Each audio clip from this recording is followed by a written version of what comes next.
हमारे साथ इस समय यहाँ पर हैं टपकेश्वर मंदिर के महेंद्र जी, श्री भरत गिरी जी। तो महेंद्र जी, आपको बहुत बहुत प्रणाम और शिवरात्रि की बहुत बहुत शुभकामनाएं। आज आपसे थोड़ा सा समय चाहेंगे, मुझे मालूम है आप बहुत बिजी हैं, फ़ोन पे फ़ोन आ रहे हैं दर्शन के लिए, लोगों की यहाँ पे लाइन लगी हुई है नीचे जो है, अभी इस समय श्रृंगार चल रहा है। तो पंडित जी, यहाँ पर ये प्राचीन मंदिर है देहरादून का सबसे पुराना, और बगल में नहर भी बह रही है जो किसी और मंदिर में नहीं बहती है। तो ये कितने साल लगभग पुराना होगा ये मंदिर? ऐसा ये देवताओं की देवभूमि है या ऋषियों की तपोभूमि है।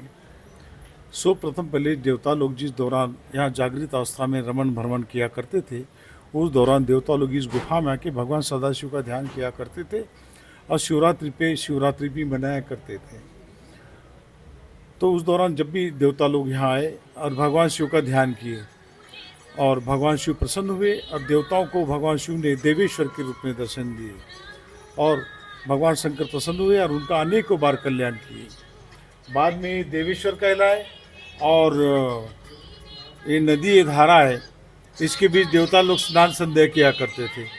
तो उस दौरान इस नदी धारा का नाम भी देवधारा रहा है। देवताओं के बाद यहाँ ऋषि लोग आए। ऋषियों ने भी आके भगवान शिव की तपस्या की और उनकी तपस्या से प्रसन्न होकर भगवान शंकर ने उन्हें तपेश्वर के रूप में दर्शन दिए और उनका भी अनेकों बार कल्याण किए। जो भी टपकेश्वर महादेव मंदिर आता है, अब भगवान टपकेश्वर महाराज की स्तुति करता है, दर्शन करता है, सदैव भगवान शिव की उस पर कृपा बनी रहती है और उसका कल्याण ही कल्याण हो जाता है। और महाभारत की दोनों सेना के कुलगुरु आचार्य द्रोण यहाँ आए, ऋषि लोग भी तपस्या करे और द्रोण ने भी यहाँ तपस्या की और उनकी तपस्या से प्रसन्न होकर भगवान शंकर ने उन्हें भी साक्षात दर्शन दिए। कहा, है द्रोण, हम तुम्हारी तपस्या से प्रसन्न हैं, जो वरदान मांगना चाहते हो वरदान मांगो। तब द्रोण ने विश्व कल्याण विश्व शांति हेतु भगवान शंकर से धनुर्विद्या का ज्ञान मांगा। कहा जाता है भगवान शंकर रोज मध्य रात्रि को भूमार्ग से प्रकट हुआ करते थे और एकांत में आचार्य द्रोण को अस्त्र शस्त्र के बारे में रोज एक अध्याय पढ़ाया करते थे। ऐसा करते उन्हें संपूर्ण धनुर्विद्या का ज्ञान भगवान शंकर से यहाँ प्राप्त हुआ। बाद में उन्होंने कौरव पांडवों को शिक्षा दीक्षा यहीं दी और दो सेना का निर्माण उन्होंने यहीं किया। और द्रोणाचार्य जी के पुत्र अश्वत्थामा उनकी जन्मस्थली भी है और तपस्थली भी है। इसी गुफा में उनका जन्म हुआ और उनकी माता कृपी को दूध नहीं था, बहुत कोशिश की राजा द्रौपद ने भी गाय देने से मना कर दिया। द्रोण निराश निराश होकर गुफा में आए। गुफा में आती आकाशवाणी हुई कि हे द्रोण, निराश ना हो, अश्वत्थामा भगवान शंकर का दिया हुआ प्रसाद है, उसकी रक्षा स्वतः शंकर भगवान करेंगे। अश्वत्थामा से कहे कि वो भगवान शिव की तपस्या करे। तब अश्वत्थामा ने यहाँ इसी शिवलिंग के सामने भगवान शिव की तपस्या की और पूर्णमासी पे उनकी तपस्या पूर्ण हुई 6 मास के उपरांत। और भूमार्ग से शंकर भगवान प्रकट हुए और उन्हें पूर्ण रूप से साक्षात दर्शन दिए, दूध प्राप्ति का वरदान दिए, अजर अमरता का वरदान दिए। देखते ही देखते गुफा ने गौ के थन का आकार लिया, वहीं से दूध की धारा आई। वही दूध अश्वत्थामा पिए और अपनी भूख प्यास मिटाए। जब तक रहे तब तक दूध का आनंद लेते रहे, पिता के साथ कंधे में कंधा मिला के अस्त्र शस्त्र का ज्ञान प्राप्त करते रहे, क्योंकि उनके गुरु वही उनके पिता ही थे द्रोण। बाद में दूध का सिलसिला यहाँ कलियुग तक चलता रहा। तब तक ये शिवलिंग दूधेश्वर के नाम से विख्यात रहा। कलियुग के लगते ही उस दूध का गलत इस्तेमाल होना, भगवान का नाराज होना और जो दूध था वो पानी रूप में बदल जाना। आज हजारों सालों से यहाँ जल की बूंदें ऊपर से टपकती है और इनका स्वतः अखंडाभिषेक रात दिन होता रहता है और जल टपकने के कारण आज इनको टपकेश्वर के नाम से जाना जाता है। और आज महाशिवरात्रि का पर्व यहाँ मनाया जा रहा है। आप लोग देखेंगे दुल्हन की तरह टपकेश्वर महादेव को आज सजाया गया है, क्योंकि शिव बारात है। आप लोगों के यहाँ भी शादी विवाह तो आप भी पूरी जान लगा कि आप भी सजावट करते हैं और दिखाते हैं कि सुंदरता। तो आज यहाँ टपकेश्वर महादेव की भी सुंदरता है और जो सजावट हुई है ये भी उनकी जो दीवाने भक्त लोग हैं ये उन्होंने ही किया हुआ है। हमारे साथ ये सारा समाज पूरा जुड़ा हुआ है। कुछ भक्त लोग ऐसे भी है, दूध का लंगर चलेगा उसमें भी उनका सहयोग है। और रात्रि की सजावट हुई ये भी सभी भक्तों ने किया हुआ है। और 11 मार्च को होली मिलन का भंडारा भी होगा, उसमें भी आप लोग आए और उसका भी आनंद लिया। और उसी रोज़ शोभा यात्रा की हम लोग घोषणा करेंगे। बाद में हम शोभा यात्रा की तैयारी में लगेंगे। फिर अगस्त में शोभा यात्रा का आयोजन होगा रक्षाबंधन से 2 दिन पहले त्रयोदशी पे। आज भी त्रयोदशी है तो उस रोज़ होगा। उस रोज़ देहरादून को भी दुल्हन की तरह सजाया जाएगा और भगवान शंकर गंगा नहाने जाते सावन में, और पूरे शहर को जे तो पूरे नगर को आशीर्वाद देते हुए भ्रमण करते हुए इस गुफा में आते हैं। गुफा में आते आते बाद में उनकी जो गीली जटाएं होती है आते आते सूख जाती है। बाद में यात्रा को विराम दिया जाता है और आरती होती है, पूजा होती है, और भंडारा भी 20 से 21 हज़ार लोगों को यहाँ भंडारे का आयोजन भी किया जाता है। जब आप टपकेश्वर आएंगे, शिवरात्रि पे आएंगे, तो शिवरात्रि का नज़ारा देखेंगे, इनकी कितनी महानता है, तब आपको पता चलेगा कि अयोध्या मथुरा में, काशी में भी लाइन से लगना पड़ता है, लेकिन कल भी यहाँ पे लाइन से लगना होगा, तभी टपकेश्वर भगवान के दर्शन होंगे। आम दिनों में तो आप आओ, जब इच्छा होती है तब आप अंदर आए, बैठे भगवान का दर्शन करें, लेकिन शिवरात्रि के रोज़ इसकी ज़्यादा विशेष मान्यता होने के कारण भक्त लोगों की भी संख्या विशेष ज़्यादा होती है। तो शांतिपूर्वक आए, भगवान टपकेश्वर महाराज के दर्शन करें, धीरे धीरे चले, ओम नमः शिवाय का जाप करते हुए आए। अवश्य टपकेश्वर भगवान आपको जो तो दर्शन देंगे और आपका कल्याण दर्शन देंगे, और सदैव आपका कल्याण होगा।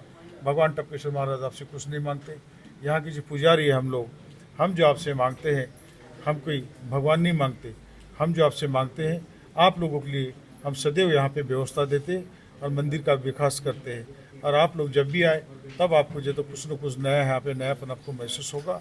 तो आप लोग आए, और जब भी आए मंदिर में आए, हम ऐसे जनरल किसी के पास नहीं जाते, समय समय के साथ जब भी ज़रूरत पड़ती है और जो भक्तों को कहना चाहिए उसी को हम कहते हैं। हम लोग जनरल घूमने वालों उसमें नहीं है, और हमारे पास समय भी नहीं बाहर निकालने का मंदिर से, क्योंकि भगवान हमें सदैव व्यस्त बनाए रखते हैं। तो आप कल भी आए और सुबह जो तो भगवान शंकर को जल चढ़ाए। आज रात्रि 12 बजे कबाड़ खोलेंगे, पहले मंदिर की ओर से महात्मा लोग अभिषेक करेंगे और उसके बाद कबाड़ खोल दिए जाएंगे।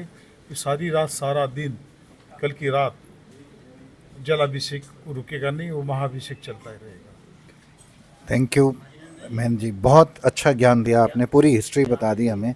और यहाँ पर जो ये मंदिर है, शिवरात्रि वाले दिन लगभग कितने भक्त आते होंगे जो दर्शन के लिए आते हैं? क्योंकि हर साल की बात तो और थी, हर साल तो बढ़ता बढ़ता गया, लेकिन इस साल हमें भी थोड़ा सा सोचने के लिए मजबूर होना पड़ रहा है कि कल की कितनी भीड़ होगी, क्योंकि कुंभ भी समापन होने के, और कल का स्नान है, शाही स्नान, ये जो अमृत स्नान कल होगा, और भक्त लोग वहाँ भी अधिक रहेंगे। और सनातन अब जाग उठा है, खड़ा हो चुका है, तो कल का जो तो टपकेश्वर का बहुत विराट स्वरूप होगा। यहाँ पे भी लाइन लगभग 2-3 किलोमीटर तक चली जाती है यहाँ लोगों से की है। तो और फिर आपका अरेंजमेंट इतना अच्छा रहता है, दूध का भंडारा, फल का भंडारा, इवन खाने पीने का भंडारा। तो भक्त लोग जो भी आते हैं वो यहाँ से खाली पेट नहीं जाते, हमेशा पेट भर के जाते हैं। और मैं आपके यहाँ पर मंदिर से लगभग 18-20 साल से जुड़ा हूँ, और इतना जानता हूँ कि यहाँ पर कभी भी किसी को ये नहीं कहते कि आप ये दे के जाओ, ये दान करके जाओ। बहुत अच्छी परंपरा है, जिसका जो श्रद्धा है वो दे के जाते हैं भक्त अपनी मर्जी से। और आपने जो मंदिर है इसकी काया बिल्कुल उसी तरीके से रखी है जैसे ये प्राचीन काल में थी। तो ये एक अपने आप में बहुत ही अनोखा मंदिर है, बहुत कम मंदिर इस तरह के होते हैं जो मिलते हैं। तो मैन जी थैंक यू, बहुत अच्छा आपने किया। और यहाँ पे इस समय डेकोरेशन चल रहा है, रात के लिए जो शिवलिंग है उसको डेकोरेट किया जा रहा है। सब पंडित जी लोग और भक्त लोग डेकोरेट कर रहे हैं। कोई आखिरी संदेश आपका यहाँ पर लोगों के लिए, भक्तों के लिए?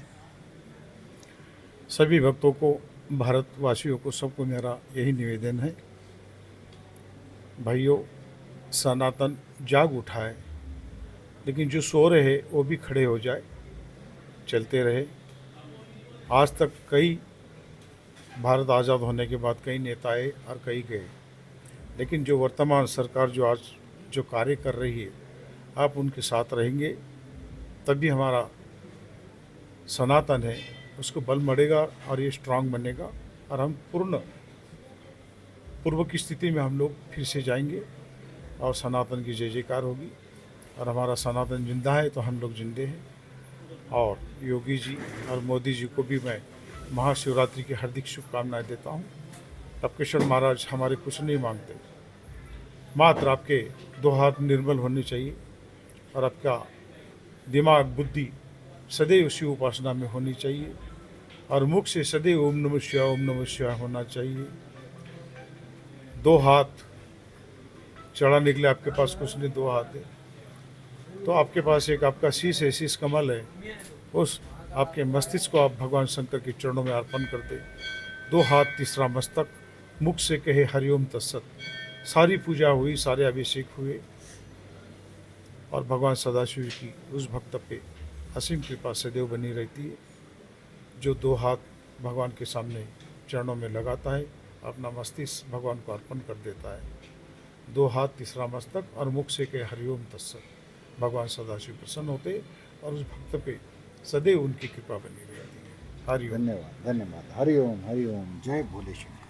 तो ये हमारे साथ टपकेश्वर मंदिर के महेंद्र जी, और यहाँ पर इस समय श्रृंगार चल रहा है और ये अंदर का जो व्यवस्था है, बहुत सारे भक्त लोग बैठे हुए हैं और ये सब कुछ बहुत ही अच्छे तरीके से यहाँ पे किया गया है।